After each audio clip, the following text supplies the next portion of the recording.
a monster bug war, there are all kinds of killers. The callous, the cold-blooded. Grab onto the prey, hold it, and tear it apart. And the truly terrifying. They can tear things apart using the claws. But the scariest of all are the calculating killers who leave nothing to chance.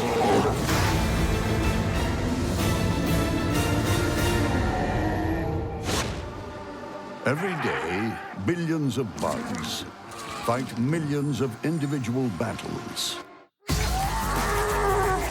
to feed and breed. But every now and then, two tribes will wage an epic war where there's just one outcome: carnage. When an army of green ants marches against a swarm of paper wasps, it's a battle worthy of the big screen.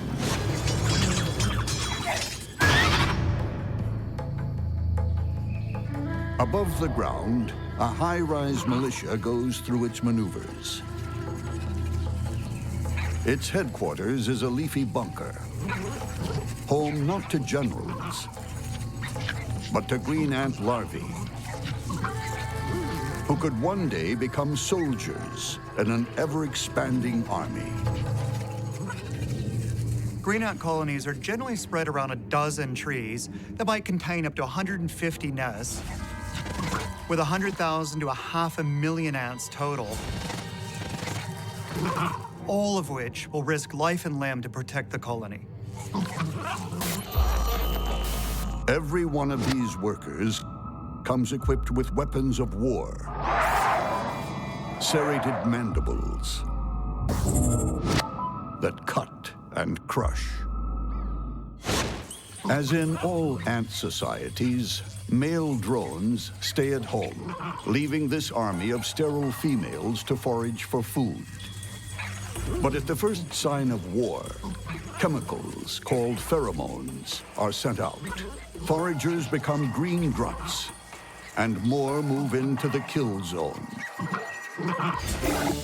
Even a huge and highly venomous scorpion is no match for a company of angry green ants. For green ants, defense is all about strength in numbers. They will just keep sending more and more troops out until whatever they're battling with is either gone or they kill it and carry it away for dinner. Green ants also deploy chemical weaponry. Formic acid that burns organic tissue sprays from their abdomens. If that weren't bad enough, they swarm over a victim, literally biting it to death. A grasshopper many times bigger than one ant is no match for a seething mass of foot soldiers. When the workers are called to arms, you're no longer dealing with a bunch of cute and fascinating little green ants. Rather, they become like this unstoppable organic plasma that can deter any predator, whether it's coming from the ground or the air. Victims become helpless marionettes, dancing to the tune of a swarm of single-minded puppeteers.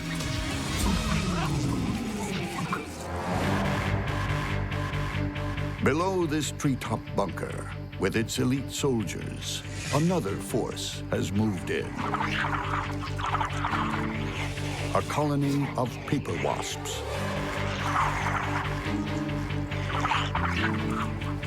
In a skirmish, they use their aerial maneuverability like a weapon.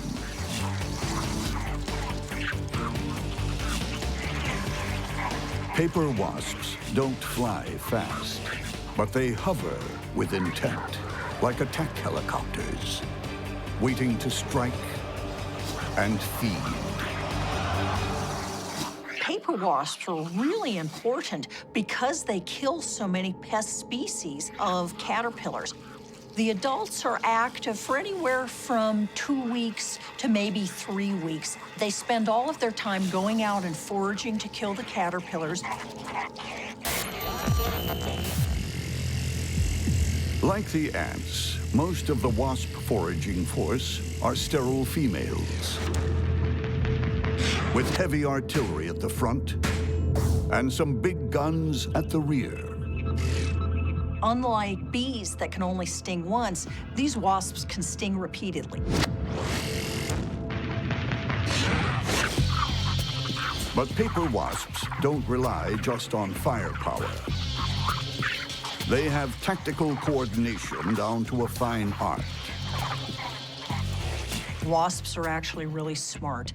They're capable of complex learning. They've got excellent vision. Like green ants, adult paper wasps hunt and kill only to feed their larvae. Their own survival depends on it. Wasps feed the larvae with captured caterpillars. In turn, the larvae produce nutrient-rich saliva that's fed back to the adults.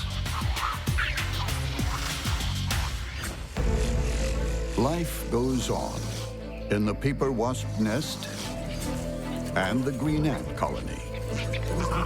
It's live and let live. But nature is fickle. One unfortunate windstorm can smash one bug civilization up against another without warning. This is two insect civilizations at war. And no matter who wins, both sides are going to suffer massive losses. In the rainforest, it's the calm before the storm. But as the weather worsens, a tree branch, home to a green ant colony, is flung against a paper wasp nest. War is declared.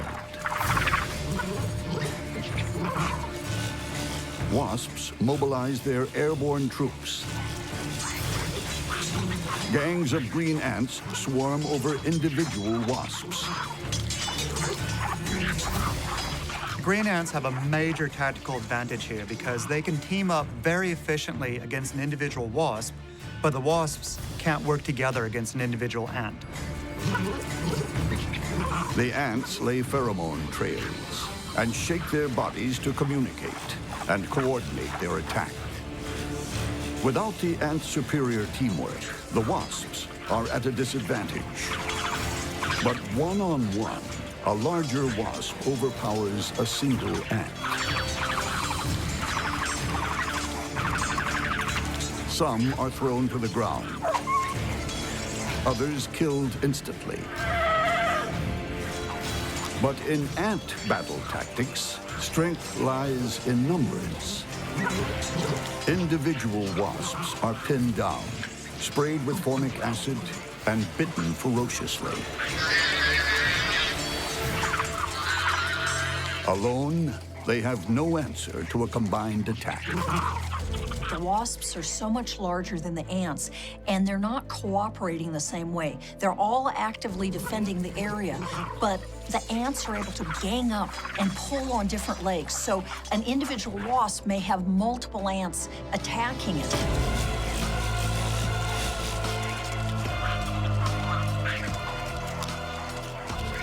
A raiding party of green ants bursts into the paper wasp nursery. Here, wasp guards defend their larvae by biting and stinging. The wasp's sting is great against bigger animals, but it's pretty hard for a wasp to effectively sting one ant. And even though wasps are able to sting repeatedly, it's really hard for them to sting one ant, sting another ant, sting another ant.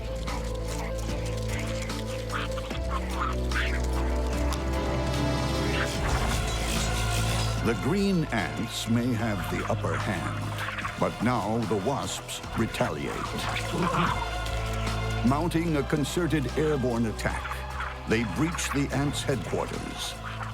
and began carrying off the ant brood. More and more wasps overwhelm the ant's nest. It's a mass attack. Under the onslaught, green ants scurry to save their young. It's carnage.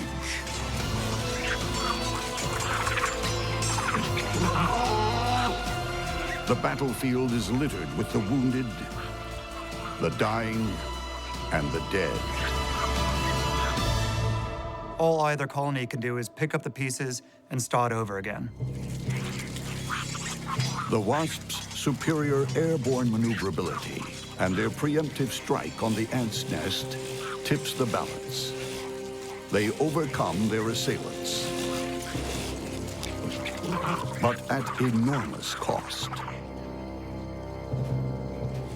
Defeated, the green ants sound the retreat. Their bunker is torn apart. They scramble to salvage the surviving larvae.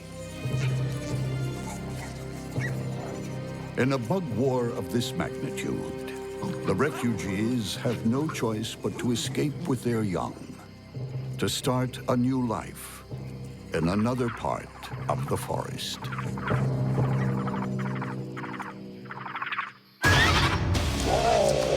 In the bug world, there are many ways to kill. Some slay with weapons. Others with venom.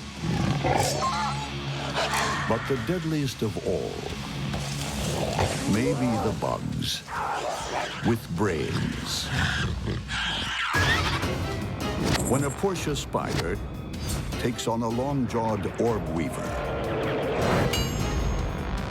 it's brains versus bite for the biggest prize, survival.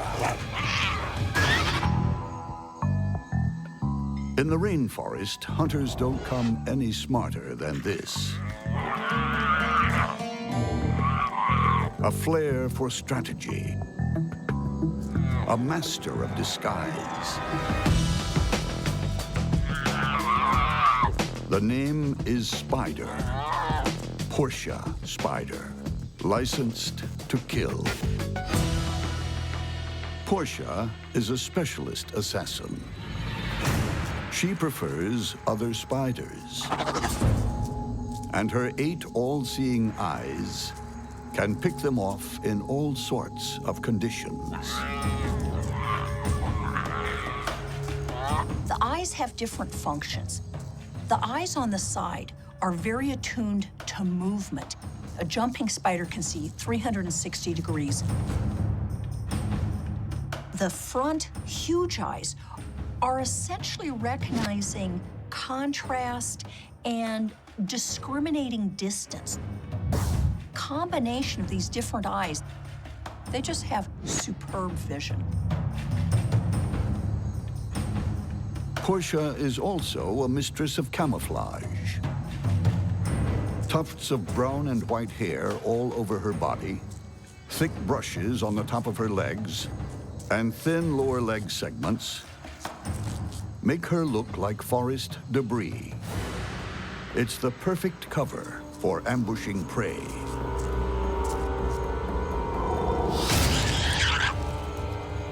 And when it comes to the kill, she has all the equipment a stealthy assassin needs. Fangs that deliver lethal venom, and mouth parts that flood the victim's body with digestive enzymes, so it can be dissolved, ground up, and sucked in as a liquid lunch. But Portia is armed with another weapon you can't see. Portia are incredibly intelligent spiders. What Portia seems to do is locate its prey, figure out where it is, approach it from a number of different angles until it's in an optimal hunting position. She's also a master deceiver. She doesn't just look like leaf litter, she acts like it.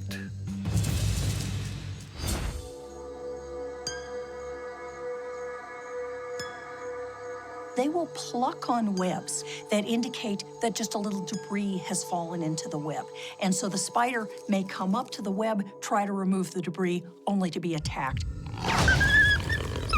You don't mess with a fine-tuned killing machine unless it has a weakness. And this is the arch-villain who could find it. A stay-at-home hunter and a high-wire walking warrior.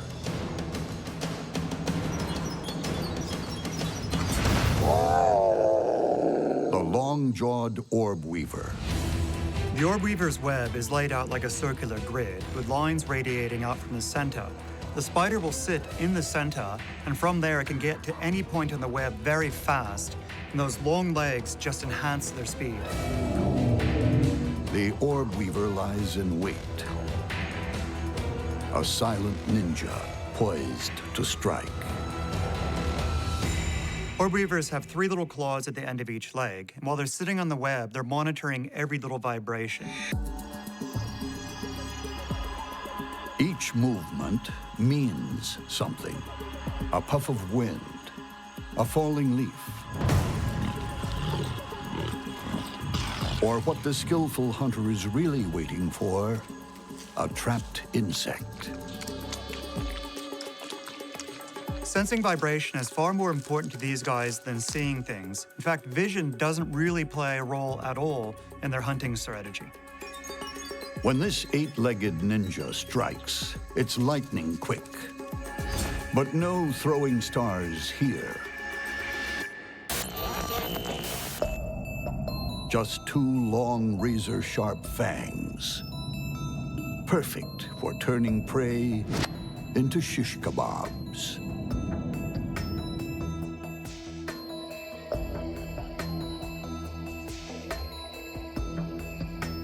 The orb weaver's long body is also superbly camouflaged.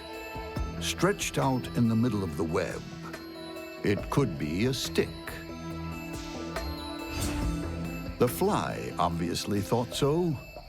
Now, wrapped in those deadly jaws, it's not thinking much at all.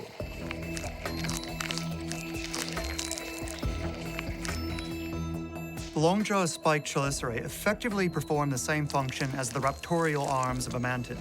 They help grab onto the prey, hold it, and tear it apart. Nearby, the Portia spider is figuring how the orb weaver could become her next meal.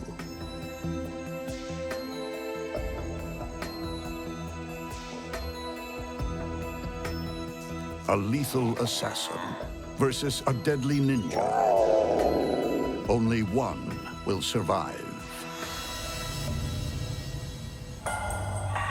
In the peaceful surrounds of the lush rainforest, a camouflage specialist stalks a larger-than-life arch-villain. Portia's a camouflage spider. They look like a piece of debris, and that's all there is to it. They don't look like a spider walking along. They don't look like a predator, and they don't feel like a predator. Portia has devised a plan of attack. She starts snipping the long jaw's silk lines,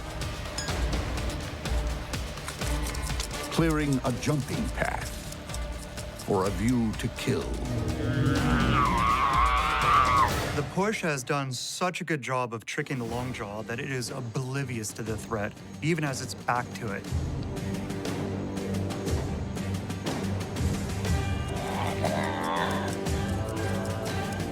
Portia keeps snipping.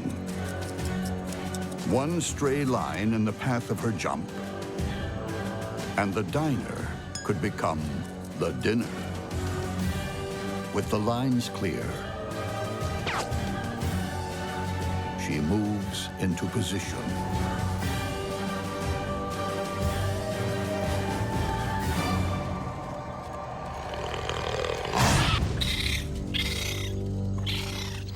a quick, clinical kill.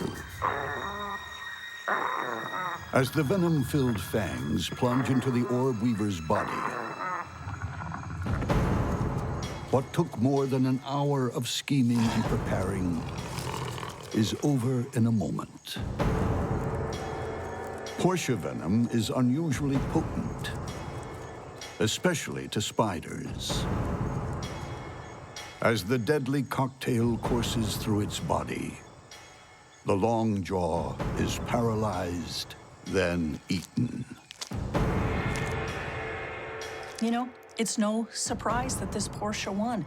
Long-jawed spider, unless it escaped fast, was doomed. It isn't a spider hunter. Portia is a spider hunter. They're good at what they do. They're really smart. I don't think the long-jawed spider had a chance.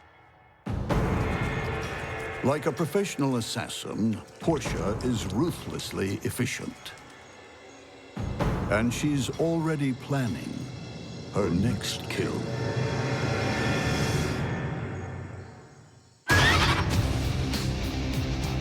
In the bug world, there's no such thing as a G-rated monster movie.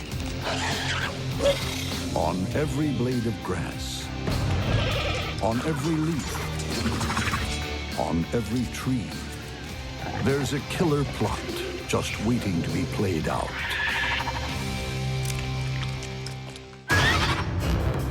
When a balloon-winged katydid takes on a tree centipede, it's a battle of the bad guys, with only one winner.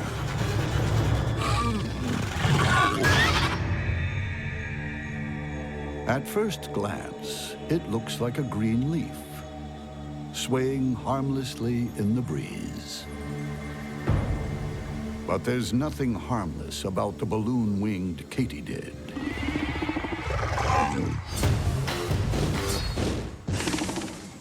The simplest way to describe the balloon-winged katydid is that it's a mobile leaf with razor-sharp jaws. It's an ambush hunter with a very straightforward attack strategy. Rush, grab, tackle, eat alive. As a hunter, the balloon-winged katydid has it all. Long antennae to detect prey and danger. Huge hind legs for jumping and kicking. But up front is the serious weaponry. There are 2 rows of massive spines on the front 4 legs, and the balloon-winged katydid basically uses them to pin the prey down in a spiked cage. The hug that holds becomes the kiss that kills. A fellow katydid is easy meat. Legs, wings, head, gone. But what will happen when this ambush hunter crosses paths with the freight train of the forest? This is a killer with a need for speed. A tree centipede that's as long as it is ferocious. The tree centipede is in the group Scolopendra, and the Scolopendra are the largest of the centipedes. This one can be anywhere from 3 inches to 6 inches in size. This is a good-sized animal, about as thick as my thumb.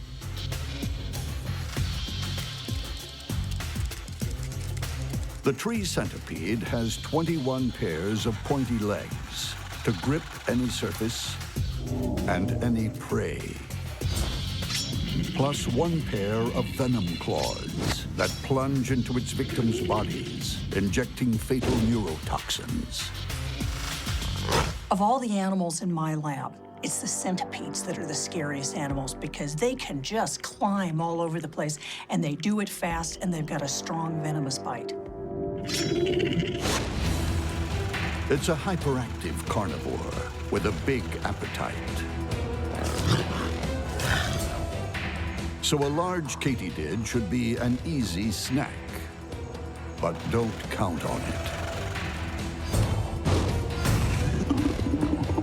The balloon-winged katydid isn't one to run away at the first sign of a predator.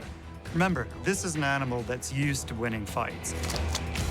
What will happen when the prize fighter meets the runaway train?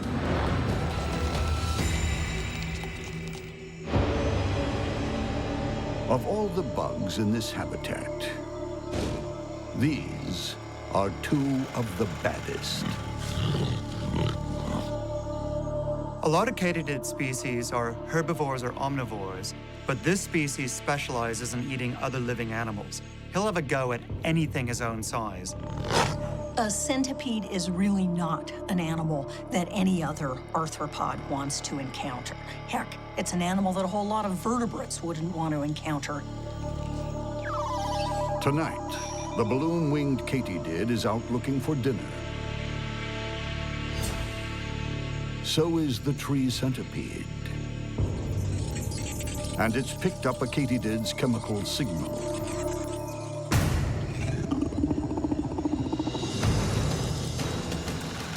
The centipede storms in, but stops.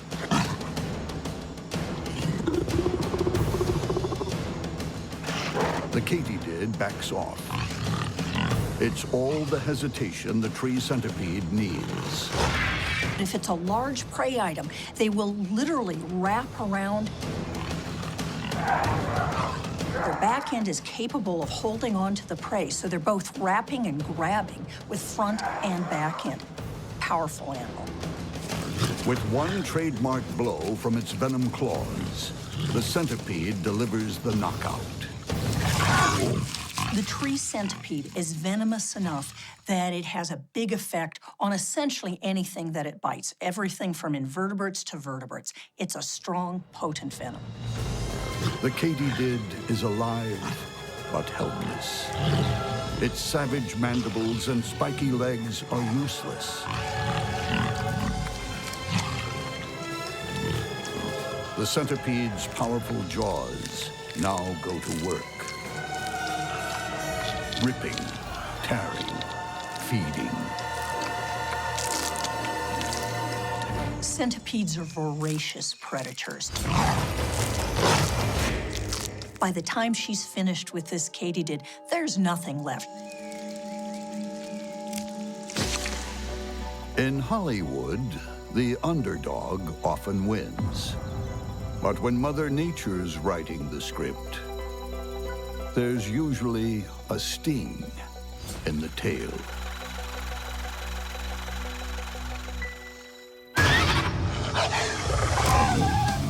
In the bug world, there's just one way to earn your stripes. That's by staying alive and making sure your victims stay dead. When a badge huntsman faces off against a spider-hunting scorpion, it's a head-to-tail battle.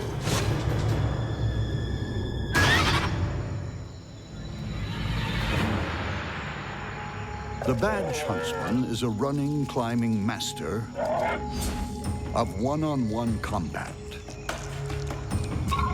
Equally at home on the ground and among the grass. It's the commando of this forest, and it has the stripes to prove it. Badge huntsmen are really attractive huntsman spiders. They've got this gorgeous patch on its belly that's black and sometimes purpley colors. When they're defending themselves, they'll rear up their legs and show the bands on their legs. Every badge huntsman species has a unique pattern, mimicking an all-seeing eye. The war paint makes them look big and mean. They're also built for speed.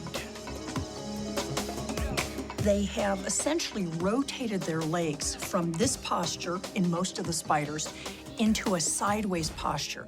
The movement of these legs and the changing of the joints means that they're able to move very rapidly side to side.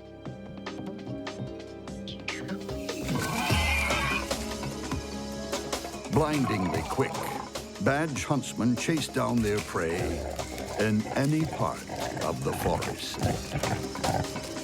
The badge huntsmen are very, very fast spiders. The underside of their legs are covered with something known as scopula. These act as suction cups so that they can essentially walk upside down anywhere. When they attack, they inject a toxic cocktail with 2 super sharp fangs. The venom first paralyzes, then triggers cell death. These poison darts mean the badge huntsman is not afraid to take on bigger opponents.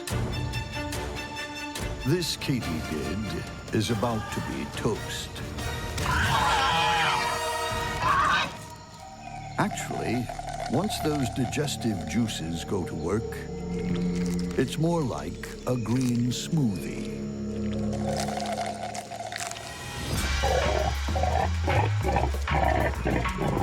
But fancy badges don't cut it with these guys. Spider hunting scorpions. And they've been around the block a few times. Scorpions outlasted the dinosaurs. They outlasted the Neanderthals. They've made it through every form of climate change imaginable. The reason is that they're incredibly adaptable and very skilled predators.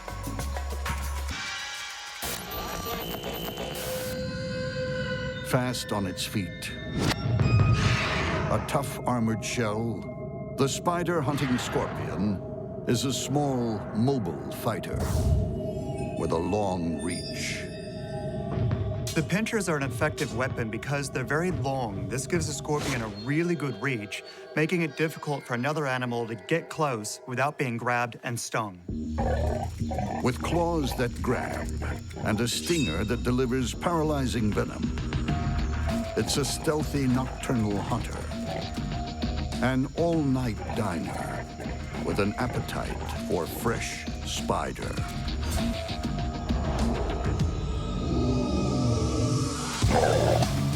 Two forest killers are about to face off. Tooth and tail. What I would suggest that this huntsman spider do is approach it from the back end, grab the tail so it can't sting it, and bite the tail, and then I would back off. It's an old-fashioned duel, but there's no code of honor.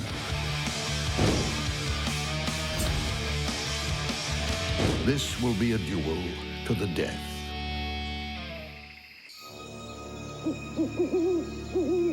It's midnight in the forest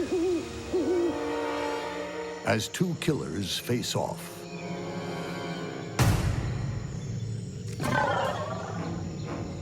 Each waiting for the other to make a move.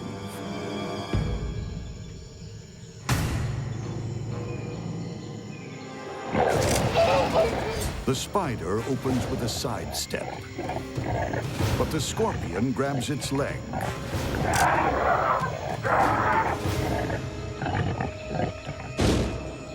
The wound is a badge of courage for this huntsman.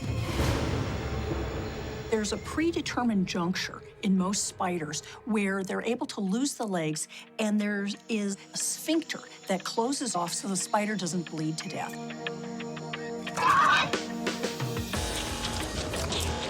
But she's not the only spider prowling in the forest tonight. Another huntsman comes along, flashing its badge. But after tasting spider flesh, the scorpion's keen for more. Now it's back for a kill.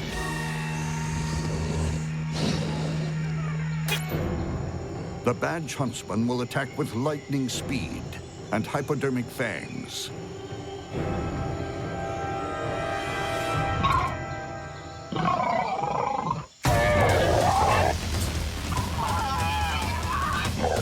The spider killer grabs first and tries to land a death blow. But the huntsman fends off the stinger with its long legs, hoping to sink in its fangs. When the scorpion gets into a difficult tussle, he uses his pincers and his tail like a wrecking ball, just throwing them around, hoping to knock the prey off their feet. And if they stumble, bang, they get in a sting. The wrecking ball overcomes the commando and lands a clean shot to the back of the badge huntsman's head. The scorpion's venom acts very, very quickly on the prey.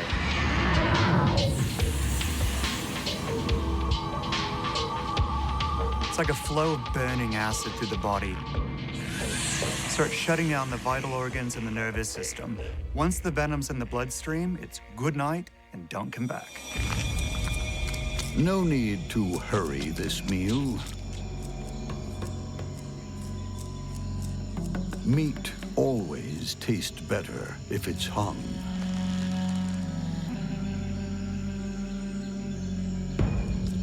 The scorpion feasts on its victim's body.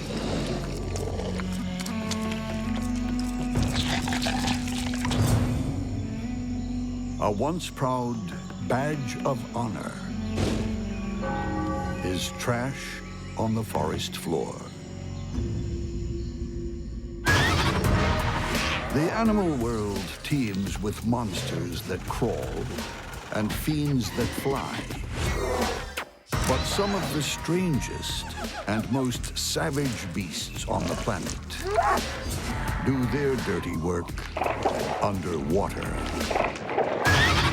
When a hard-shelled freshwater crab and a slimy tiger leech bump heads, there are no soft options.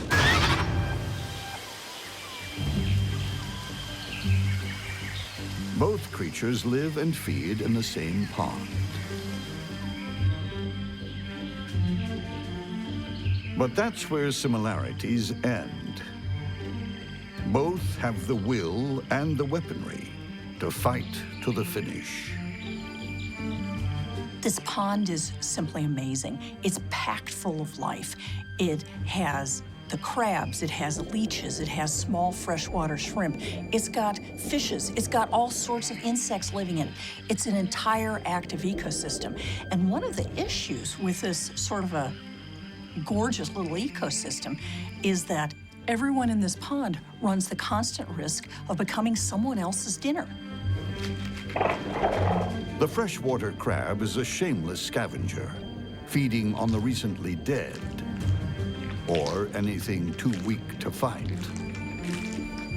They'll eat small fish, they'll eat small invertebrates, they'll eat other small crustaceans, they'll eat a little bit of plant material, they'll eat essentially anything that they can get. Like a knight in shell-hard armor, the freshwater crab's body and legs are safe from all but the most extreme assault. Even her eyes retract on stalks, folding in like car side mirrors for safety. And serious trauma, like losing a leg, doesn't mean game over. Look at this crab. It's missing a leg, it's missing a foot, but it's an arthropod. And because it's an arthropod, it's able to regenerate the leg next time it sheds its exoskeleton. Food is always fair game, even when someone else is chewing on it. But the freshwater crab's major weapon is its claws. And it's with these claws that they're able to do everything. They can grab prey or potential predators. They can tear things apart. They can move rocks around. They can dig burrows. They do courtship, waving their claws to the females. They can do whatever they want to do.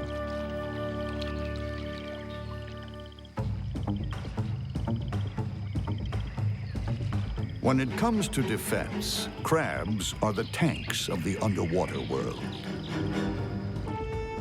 Crabs have a number of defensive options. One is that they've got these really strong, relatively powerful claws. In addition, they're covered with a very hard exoskeleton. They move quite well and can be relatively fast, zipping out of the way.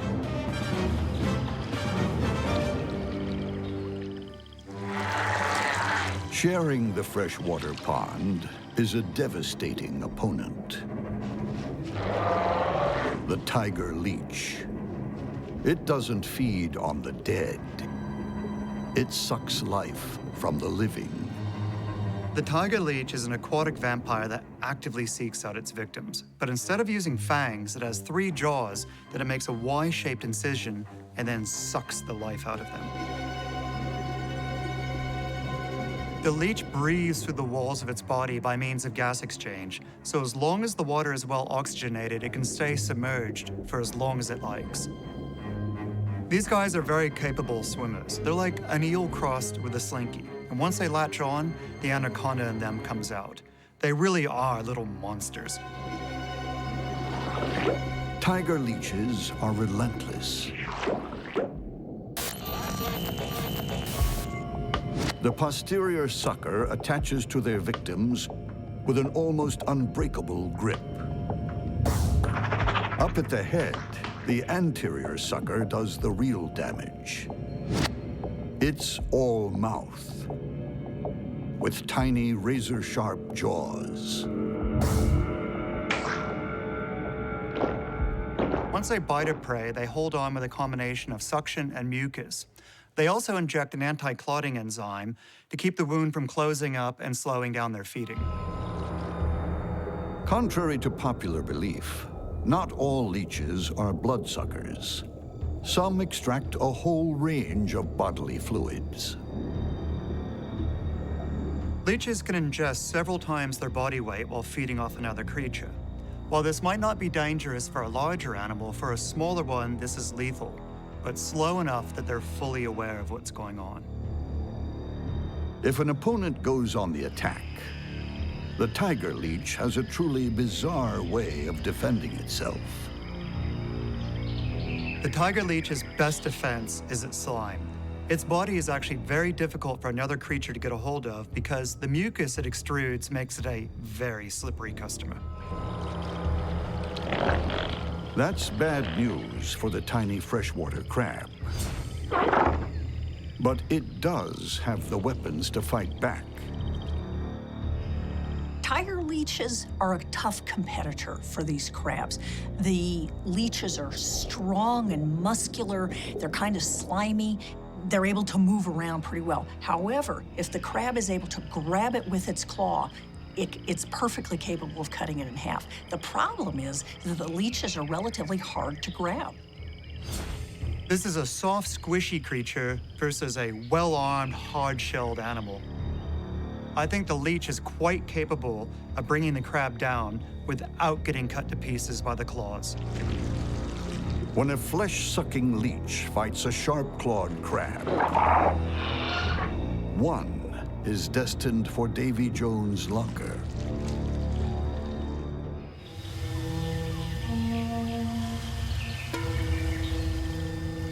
Two pond dwellers are about to engage in a fight to the death.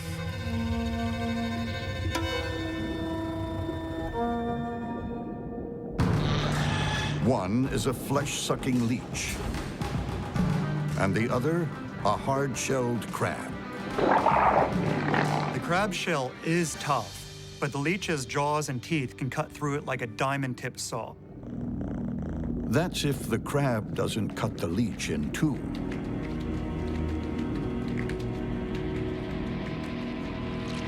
It's feeding time in the pond, and any creature is fair game.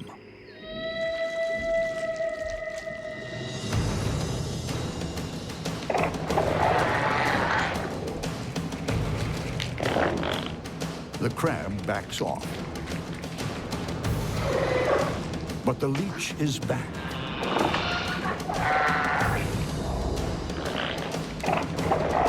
It searches for the crab's Achilles heel.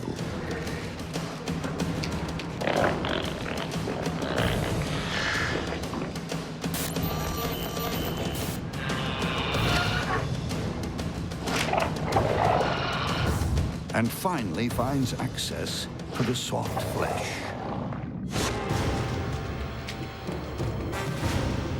The jaw is clearly visible. The leech starts to suck the crab dry from the inside.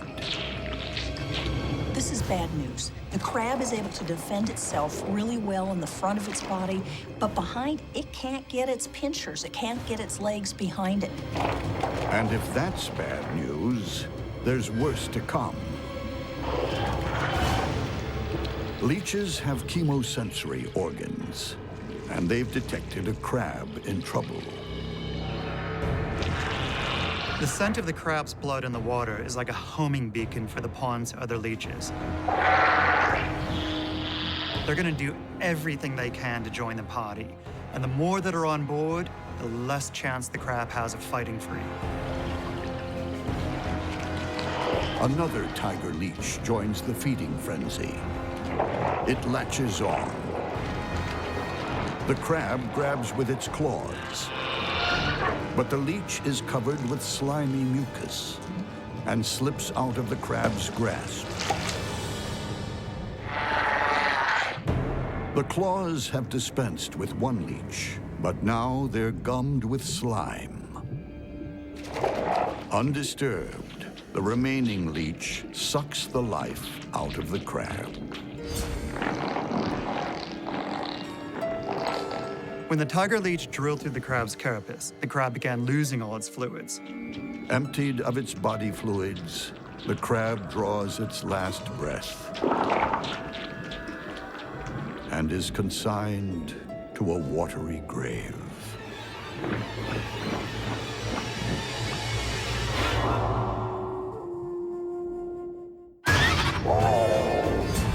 In a monster bug war, clever tactics triumph over superior firepower. Battle know-how overwhelms defensive display. Infiltration foils the finest defenses. And maneuverability gives you the edge in a mass attack. When bugs go to war, you fight smart or die.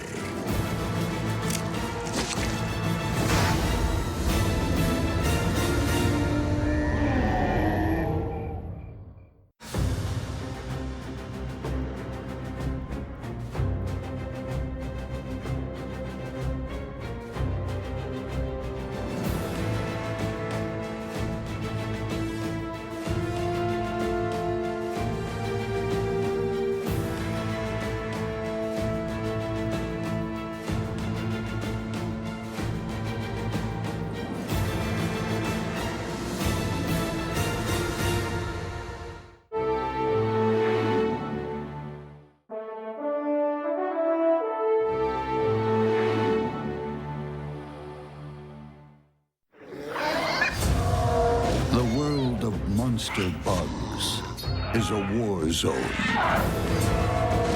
There are no truces, no ceasefires. Only the fittest survive. They literally run down their prey. And only the ruthless It can tear apart pretty much anything. live to eat another day.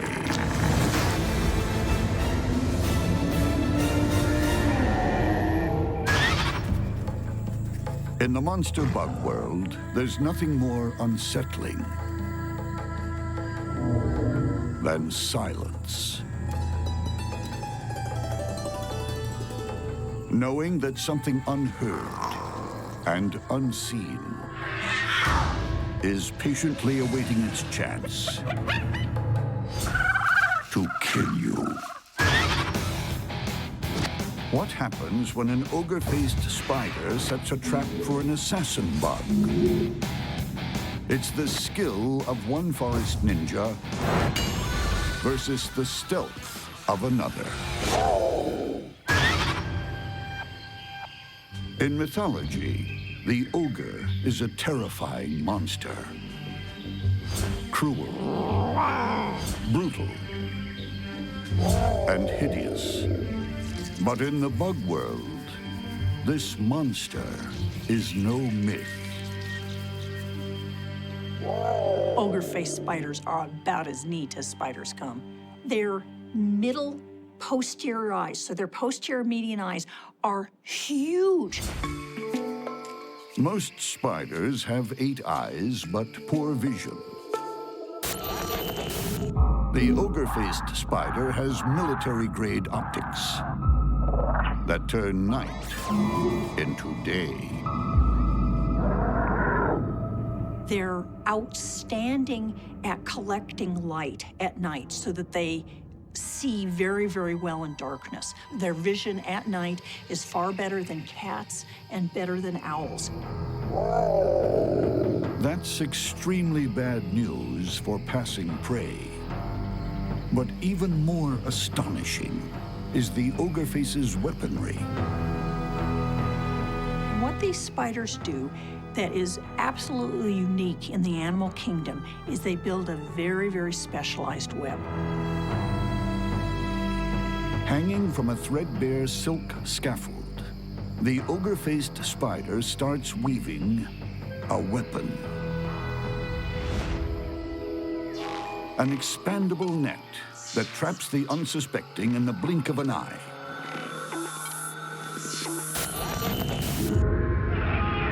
It flings it over its prey like a gladiator, casting a deadly net. When they actually attack something, they're going down just incredibly fast and then releasing the web, and it contracts. It is fascinating to watch. The ultrafine net is created with the skill of an expert weaver. They make it in their back legs. As you see them combing, they've got a comb on their 4th leg, and you see them combing out silk very fast. I often think of it as hair that has been teased up, and the silk looks something like that. Holding the tightly woven net in its 4 front legs, the ogre-faced spider silently sets up a vigil for whatever flies by or passes below.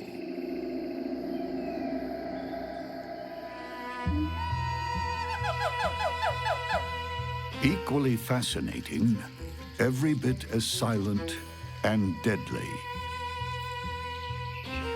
is the assassin bug. Watching the assassin bug move is like watching a Shaolin kung fu master walking across rice paper. Gentle, silent, careful. Not a single mark, not even the most minute noise. No wonder it's called the assassin bug.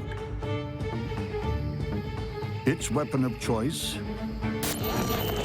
is part long sucking mouth, part syringe for injecting venom. The assassin bug stabs its prey using this long beak-like structure called a rostrum. But with the rostrum, it has additional microstructure. It's called stylids. And what they do is they open up small tears inside the prey, which facilitates the venom flowing in.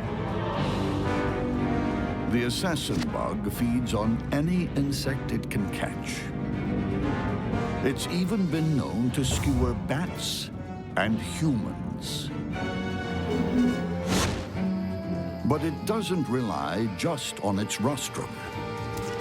It has antennae as long as its body, which gather intel on the grasshopper it's silently stalking.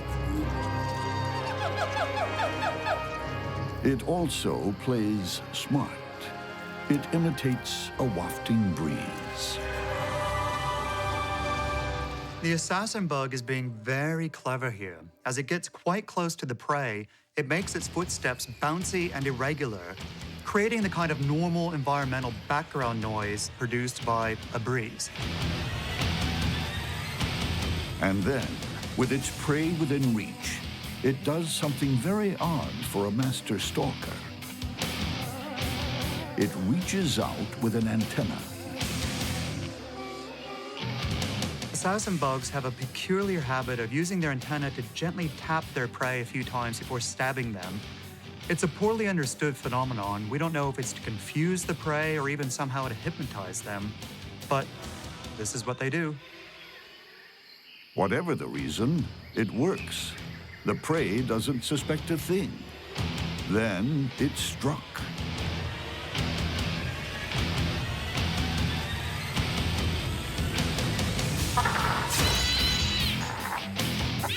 The assassin bug's rostrum spears the grasshopper's back. Deadly venom floods its body. The paralyzing action of the venom takes effect in 3 to 5 seconds. At this point in time, the limbs are unable to move. After about 15 seconds, it is completely paralyzed, even though it's still alive. Prey is sitting there immobilized. Other chemicals that the assassin bug is pumped in is now digesting it even while it's alive. By the time the assassin bug is done, 40 to 60% will have been sucked out as a liquid lunch. As darkness descends, a deadly net and a venomous spear will soon become the weapons of choice in a forest as black and as ominous as the grave.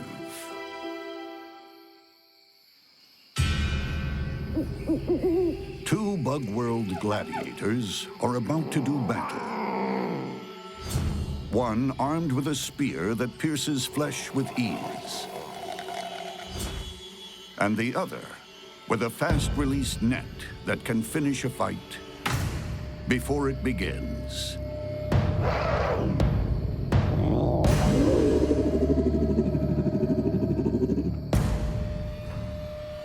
As the spider hovers,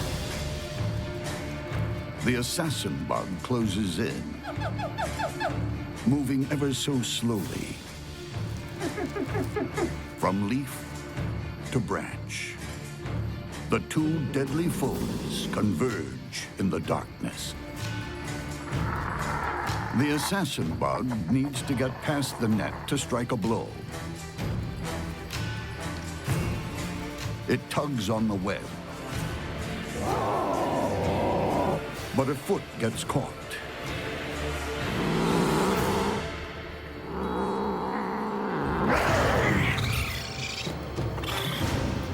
In one swift movement, the ogre face flings down the net and scoops its victim into a treacherous tangle of silk. What it will do is it will grab it up, wrap it up with more and more silk, so there's no chance that the assassin bug is able to get its piercing mouth parts out. There's nothing that the assassin bug can do that's going to hurt the ogre-faced spider.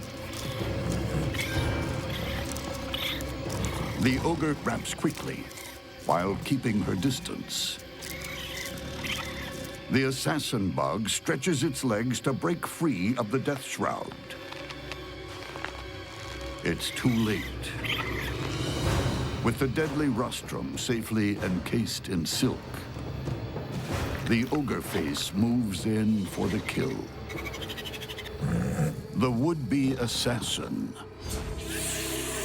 takes a hit of paralyzing venom.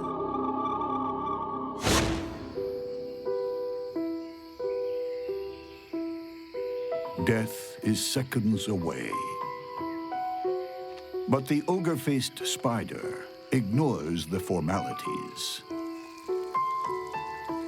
It's already feeding on the body fluids of the vanquished.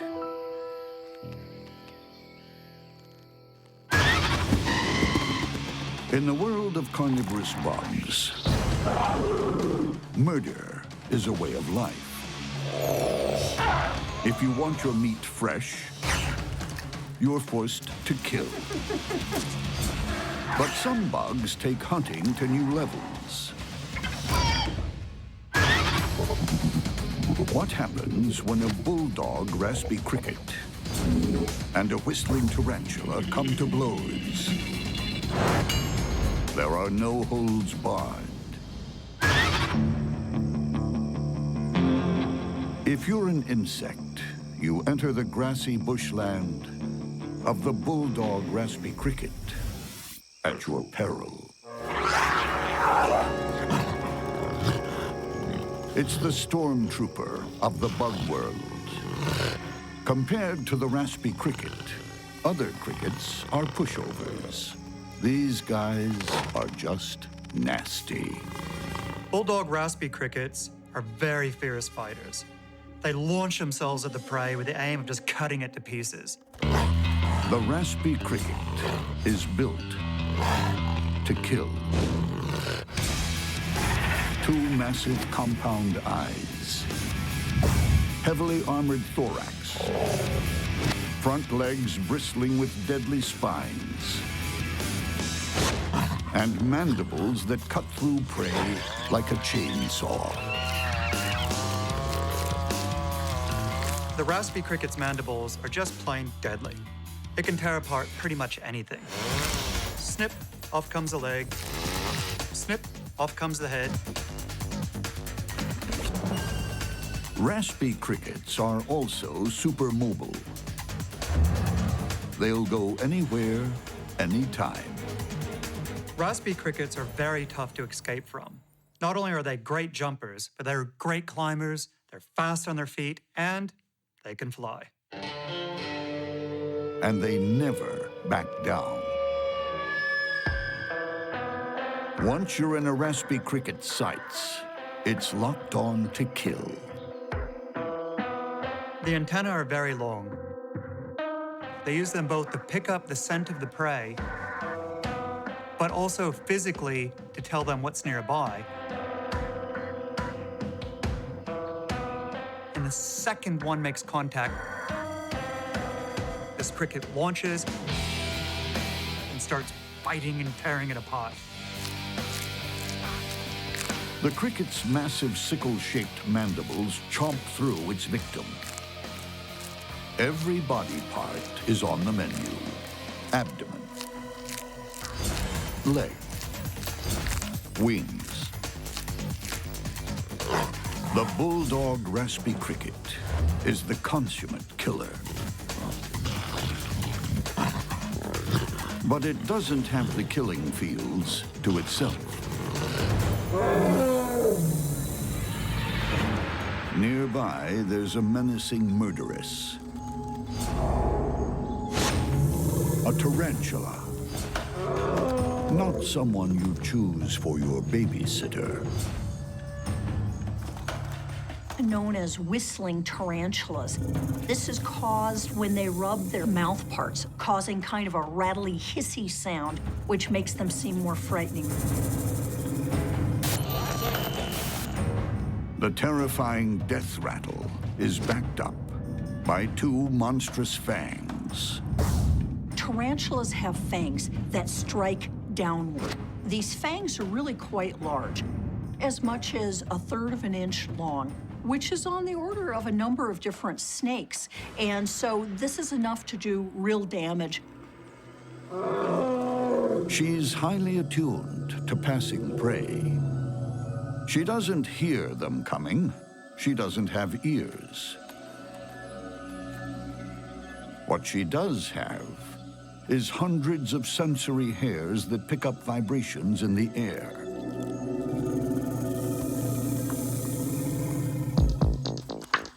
And the whistling tarantula has another early warning system. She lays a thick bandage-like alarm bell with two huge spinnerets that act like web-weaving fingers, creating an elaborate first line of defense. She waits at the entrance of the burrow. And one of the advantages of silk coming out from the burrow is that it helps provide sensory information or vibratory information as prey walks by and touches the silk.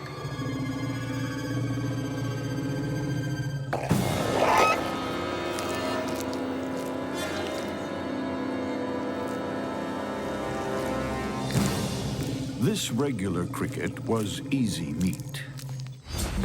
But what happens when the whistling tarantula faces a much nastier bulldog raspy cricket? A fight between these two could go either way. I think the raspy cricket will try to use brute force to overpower the tarantula and get in a damaging bite before the tarantula can sink its fangs in and deliver the venom.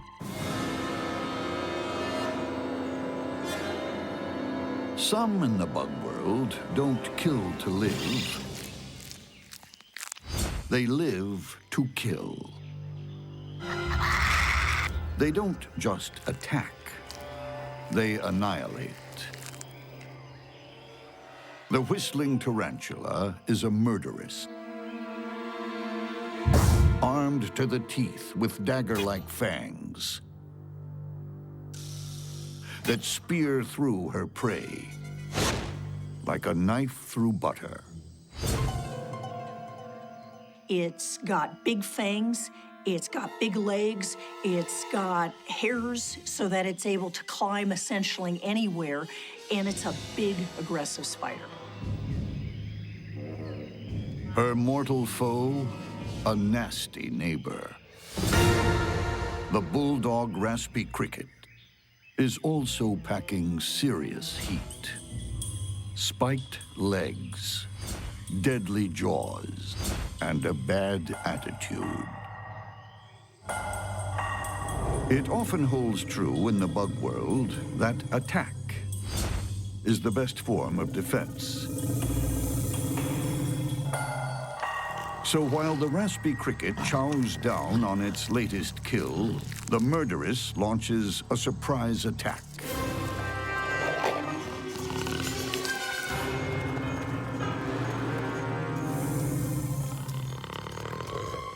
The cricket lashes out with its spiked legs. The tarantula retreats, with good reason. She's missing a leg. She heads for home to lick her wounds and mend her web. She'll go into the burrow and then cover up the entrance of the burrow and seal it up. So essentially predators aren't able to get in while she's in the burrow and while she's relatively incapacitated. But the bulldog raspy cricket has developed a taste for spider drumsticks. It's stalked its injured victim to her home. But she's down, not out.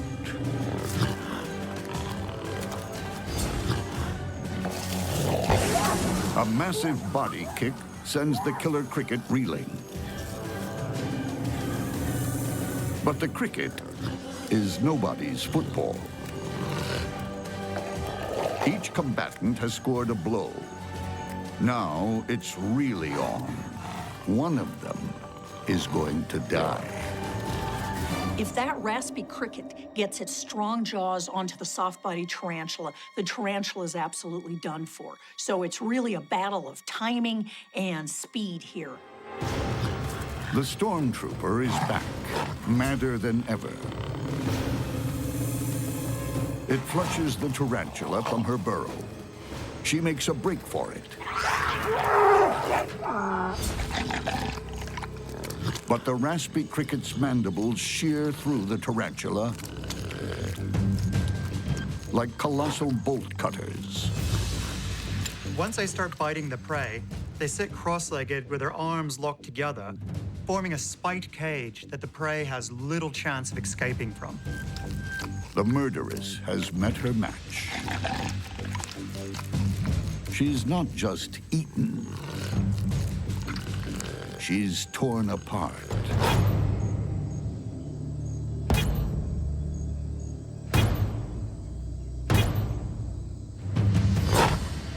Few creatures leave such a bloody battleground. The monster bug world is full of natural athletes. Some are gymnasts, others base jumpers. Then there are kickboxers and trapeze artists. But the gold medal winners are those who execute the snatch and bite. When a house centipede and a swift tree mantid meet to compete, the loser will become the winner's trophy.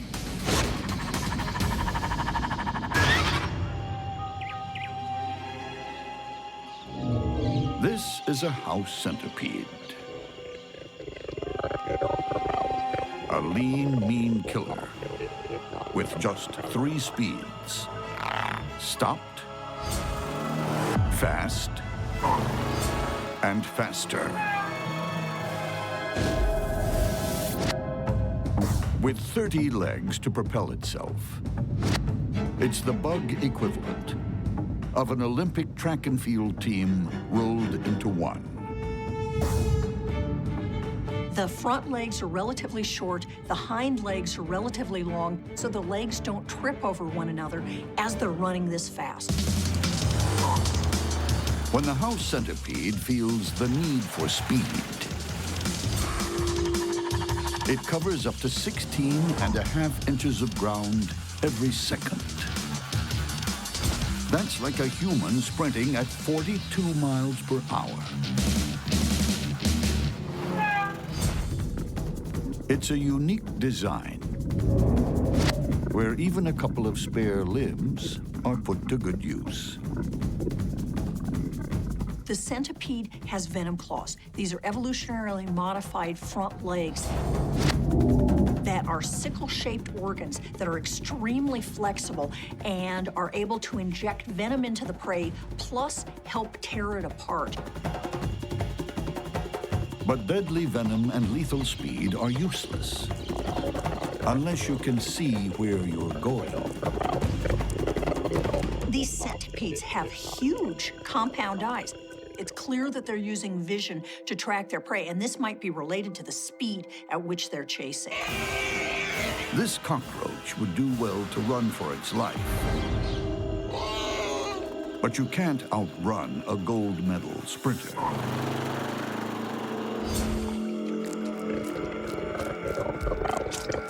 House centipedes are incredibly voracious predators. They literally run down their prey. But the house centipede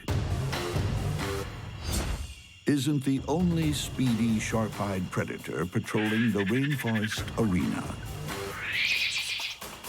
It's also the domain of the swift tree mantid. An accomplished all-rounder at blood sports. These are a pretty small mantid, only about 1 inch in length, but they're just as capable as a larger mantid and can punch well above their weight. Its opponents are hit with a deadly combination: powerhouse limbs, mean mouth parts, deadly spikes. The swift tree mantid is like the leopard of the bug world. It's really well camouflaged, it's fast, and it tears its prey apart with savage bites. Thanks to its huge compound eyes, it also has superb vision. The swift tree mantid has enormous eyes and incredible visual acuity. That's particularly important where both predator and prey are relying on camouflage. If it can pick a prey just standing out a little bit, or a tiny shadow where there shouldn't be a shadow, or a little flicker of movement, that can be enough to give the game away. The mantid is no slouch at concealing itself either. It's a medal winner when it comes to hide and seek. Evolution has resulted in the swift trees having perfect camouflage.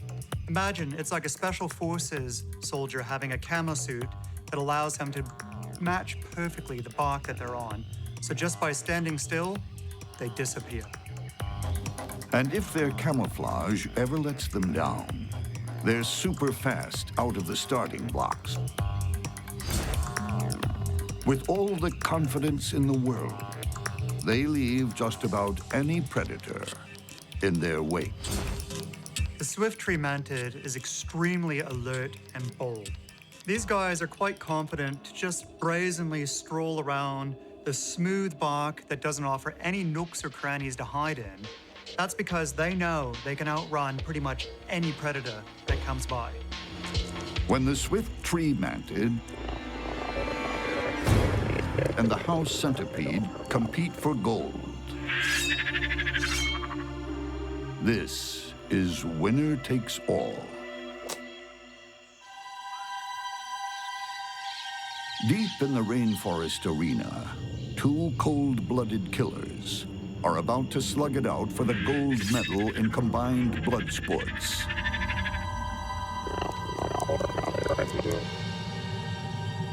The swift tree mantid might be small, but it's not intimidated. The swift tree mantid is extremely alert and bold. It's seemingly unafraid of aggressors, even ones much larger than itself. When confronted, it'll stand its ground, pull some intimidating-looking poses, give a wicked stare. Is the mantid bold or just plain foolish?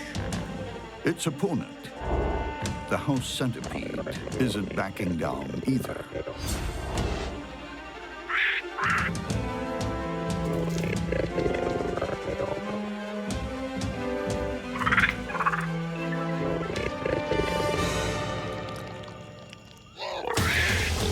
The mantis strikes first. It catches the centipede off guard. But the bigger centipede counters and stabs the mantid with its venom claws.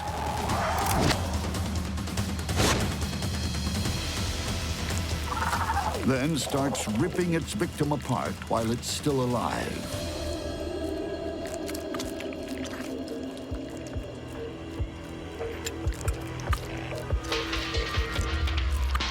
The mantid's insides get sucked up like a sports drink.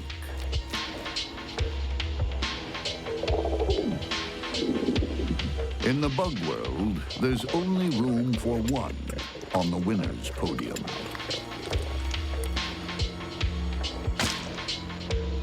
There are no silver medals.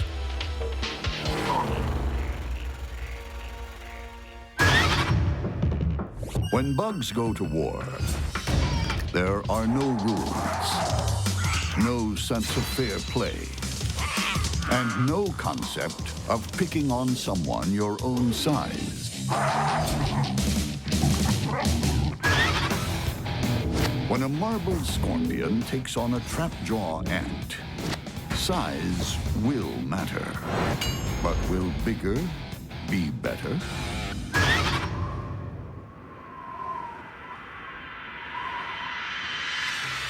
This ancient rainforest is home to one of the bug world's most durable survivors, the marbled scorpion. Its weapons might be primitive, but they've been tested by time. Scorpions have chased down their prey for more than 300 million years.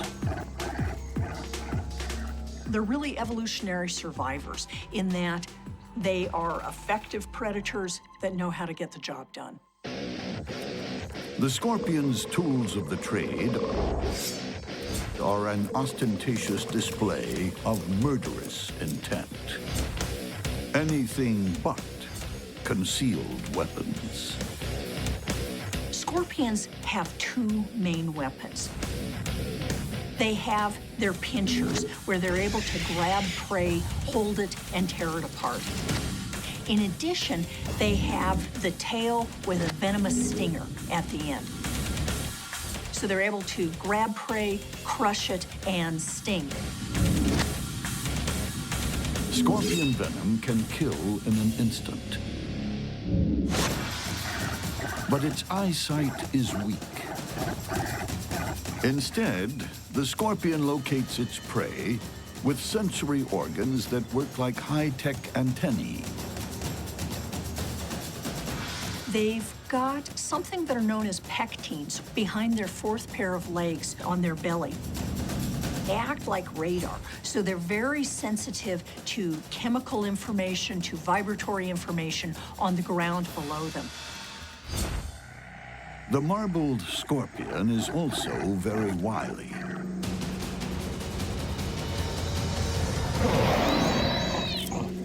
This cockroach had no idea it was about to become lunch. Grabbed and stung, it's carried away to be ripped apart and devoured. Like spiders, scorpions prefer their food runny. Draining the liquefied flesh of this cockroach is like sipping a meat martini. When a marbled scorpion goes hunting in the rainforest, most small creatures give it a wide berth. But not all are so easily intimidated.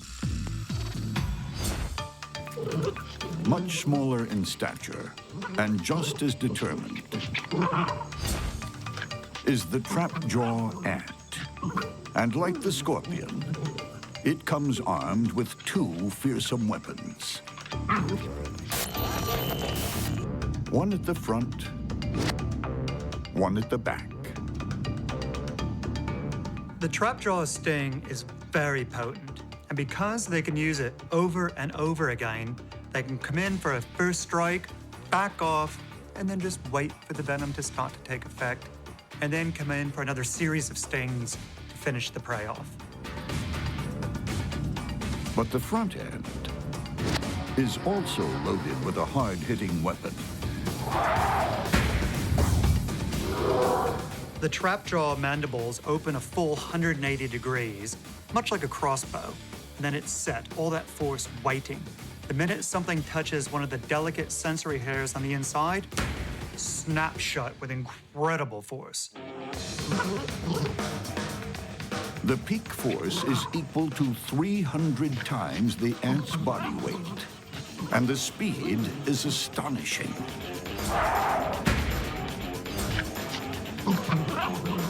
2,300 times faster than the blink of a human eye. The force is so strong, it can actually pop the prey open, sort of like a melon being crushed to expose the soft inside. What a way to go. But those jaws don't come alone. They arrive en masse. Trap jaws are very effective at defending themselves on one-on-one fights. However, because they're a social creature that lives together in large colonies, they can work together to defend the individual or the entire nest. Trap-jaw ants aren't afraid of a battle. Neither is the marbled scorpion. And it won't be long before their combat skills are put to the test. As darkness creeps over the rainforest, the marbled scorpion goes looking for food. Also out scouting for a meal, a trap-jaw ant. Both the trap-jaw ant and the marbled scorpion have a sting at the rear and some serious scissors up front. When the trap-jaw mandibles snap shut, that popping noise we hear is actually a shock wave that's so strong, it's like an air gun going off, and it can actually stun the prey. But getting close enough to a scorpion for that is dangerous. Its long arms knock aggressors down like bowling pins. And there are those pincers to confront. Long and strong, they're a deadly weapon, especially when the scorpion's foes are small. Although the marbled scorpions don't have particularly large palps, they are really suited for grabbing ants. They're able to grab little things quite effectively and crush it. The ant forages, unaware of the scorpion camouflaged on a rock. Eventually, it sees it. And the ant has only one response: attack. The scorpion leads with its left, but can't score a hit. The ant counters with sharp jabs from its jaws, like a stun gun. Each blow sends shock waves through the scorpion's body. It's hurting badly. While the scorpion has weapons on both ends, so does the trapjaw. But what it really wants to avoid is that scorpion stinger. So its best strategy is going to be get in a quick burst sting, back off, wait, and then once the venom kicks in, come back for a series of killer blows. The strategy is working. The scorpion is down, but not out. The lone ant calls for reinforcements. These ants, they're constantly in communication with each other through touch, body movement, the use of chemical signals. The call to arms is fast and effective. Troops arrive in force. This doesn't look good. Scorpion should get out of there as quick as possible. The scorpion is totally outnumbered.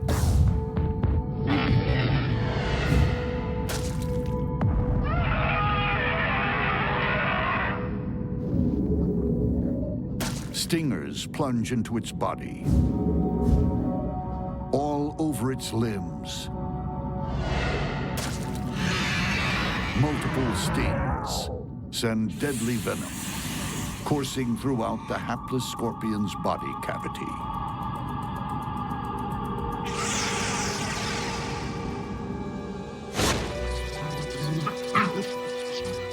Totally paralyzed, those once fearsome claws are useless. The marbled scorpion is destined for a marble mausoleum. A scorpion known for its venom is being taken down by an ant that isn't known for its sting, but is absolutely known for its jaws. It's the ultimate indignity. A rainforest supremo is dragged from its rocky pedestal to be cut apart and fed to ant larvae.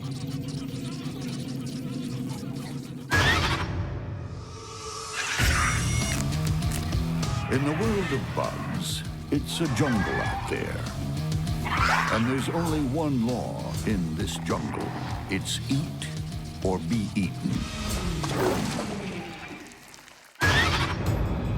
When two bizarre spiders go into battle, it'll be a bug fight with a difference. One jumps, the other spits. For all its benign natural beauty,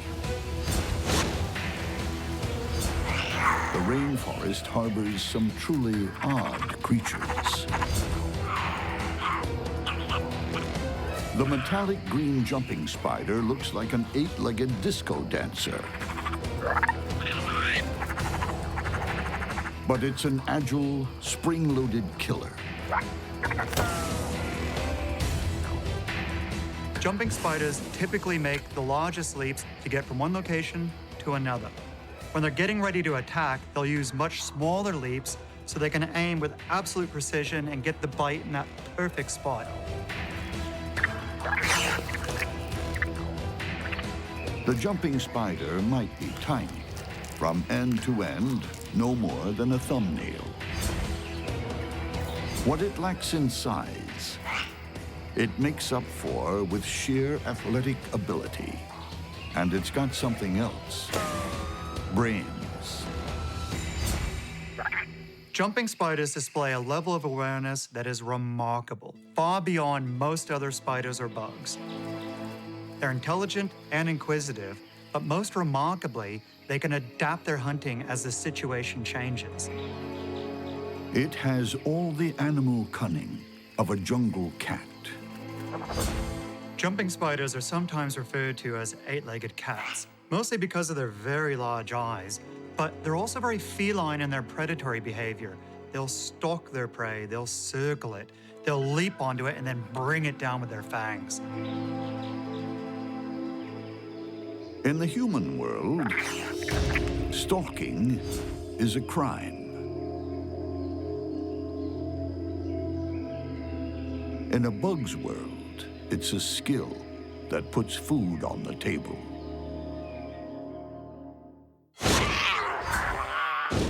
But the jumping spider isn't the only clever predator in this jungle.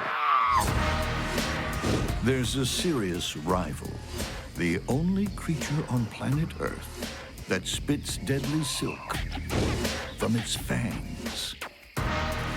The spitting spiders are generally pretty small, shy spiders. They've got 6 eyes, which is relatively unusual.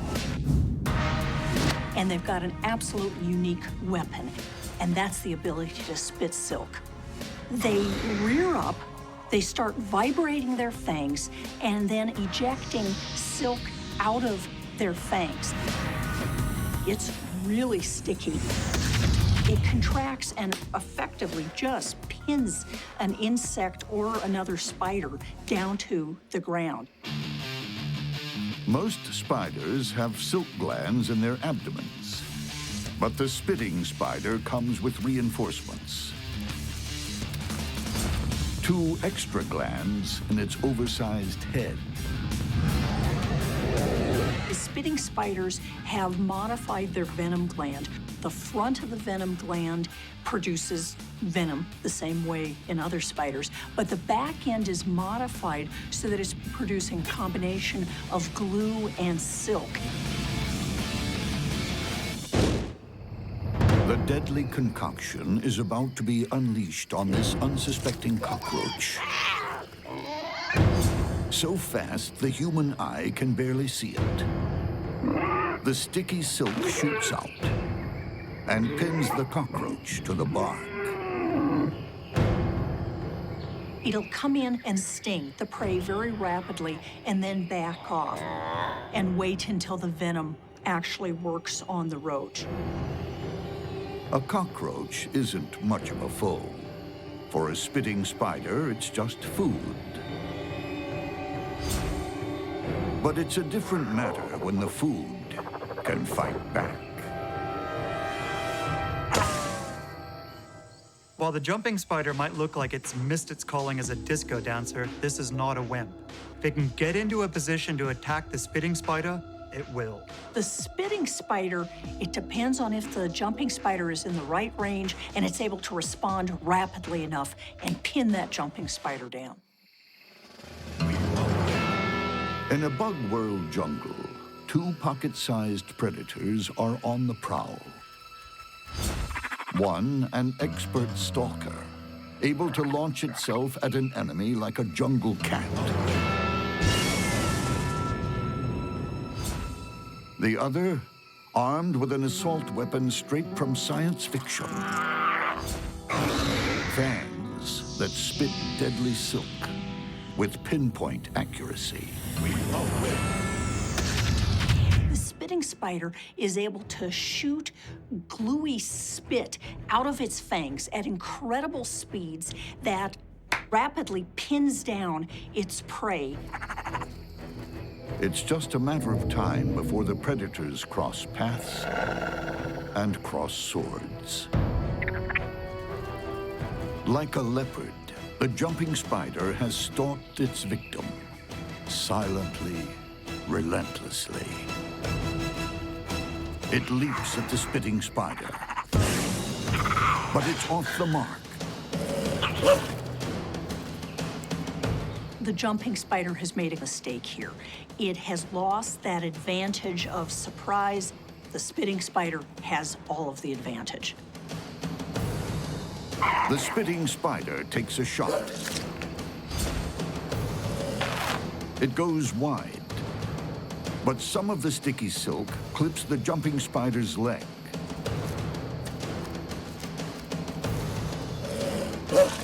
And the spitting spider fires off another round. Only in slow motion can the airborne mass of sticky silk be seen. As the jumping spider is glued flat in the fork of a branch, the spitting spider comes in to administer the kill shot. This just shows how important it is to get it right the first time. If you don't, there's a really good chance you won't be around to fight another day. The jumping spider will never jump again, as its insides are sucked out. All that remains is the solitary reminder to look before you leap. On the bug battlefield, there are no soft options. Camouflage is no defense against brute force. Fearsome looks don't faze seasoned killers. Awesome weaponry is worthless when you can't land a strike. And a lone fighter has no answer for an overwhelming force. On the monster bug battlefield, the only decider is death.